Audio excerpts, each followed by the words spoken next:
quelques petites explications au sujet du travail Phoenix 2. Donc, vous avez plusieurs questions auxquelles répondre et vous devez présenter ça sous forme d'une présentation Google Sheets pour votre patron. Donc, on va regarder plusieurs questions. Je vais être obligé de faire la vidéo en plusieurs étapes.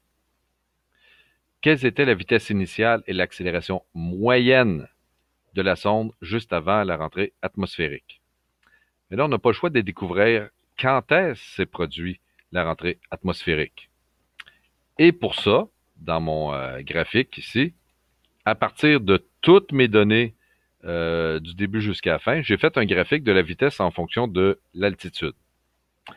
Et lorsque vous allez faire ces graphiques-là, quand on sélectionne les choses, les titres se font comme il faut, mais ce que je vous ai montré, très important pour tous vos graphiques, c'est que là, lorsqu'on vient à série, axe horizontal, il faut absolument qu'on inverse l'ordre de l'axe.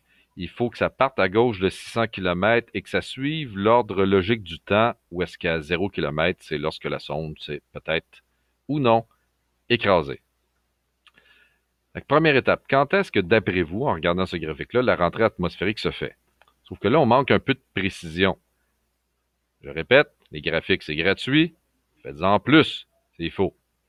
On pourrait dire, bon, ben moi, je veux me faire un graphique à partir de, peut-être si on regarde l'échelle, dire qu'ici on est à 300 km, de 300 km à 50 km, et mettre uniquement ça en évidence pour trouver, selon vous, quand est-ce que vraiment on a commencé à faire une entrée atmosphérique.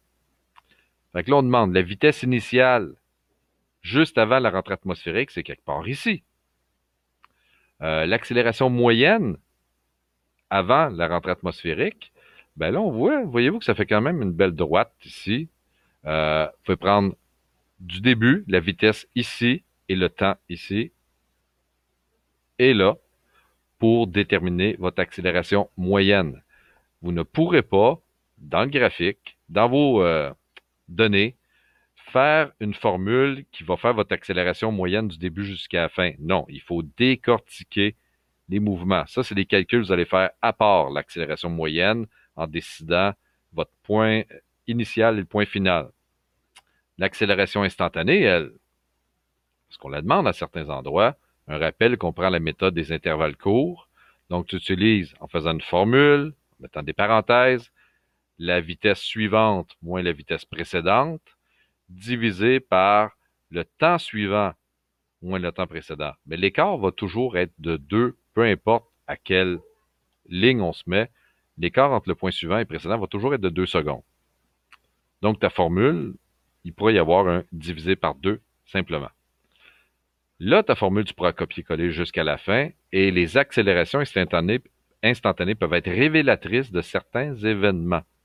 Comme, ce qu'on demande plus loin, est-ce que le parachute s'est ouvert?